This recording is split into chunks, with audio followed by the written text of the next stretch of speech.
Hey girl,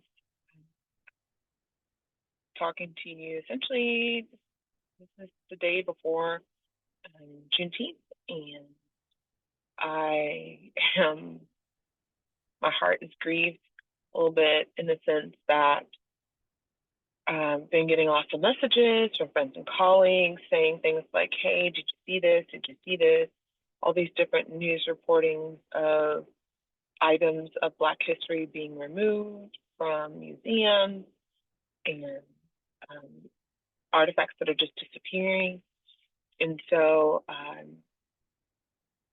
thought that I would send a message, and hopefully I'll be here many more years to come to be able to just talk with you about this. But just in case, I want you to have this. Um, it's really important for you to know who you are and where you come from. As you're hearing this message, I want you to just kind of just start jotting down some of the things that I've shared with you. Take a look through your emails.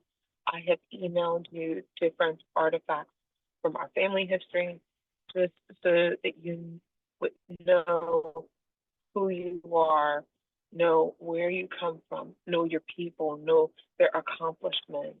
I am also sending you things in your email about Black history. And so I want you to keep these things, record these things so that you would always have them and that they would be just yours. I do ask that you take some time to find another way of storing that information because I don't know what's going to happen to email in the future. Find some sort of way of backing it up so that you're able to hold on to these things for yourself. You come from enslaved Africans, but you also come from free people of color. You also have your, you have ancestors, indigenous,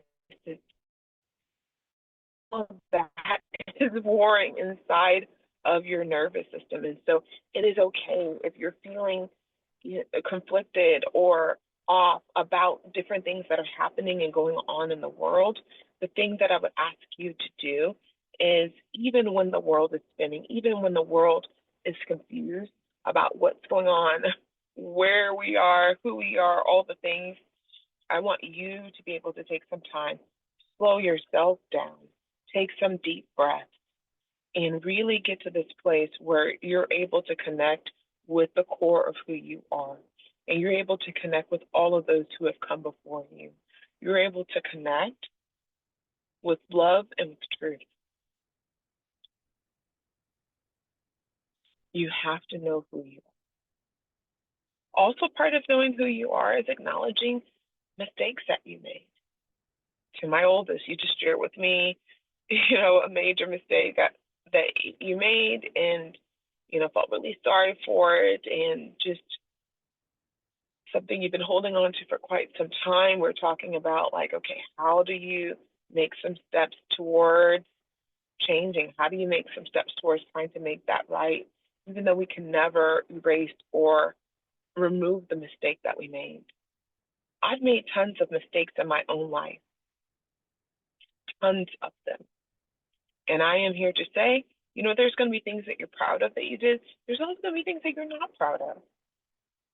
All of that is part of who you are too. Have some compassion for others. Have some mercy for others. Because there's so many times that we wish that we were on the receiving end of that mercy. To my oldest child specifically this morning,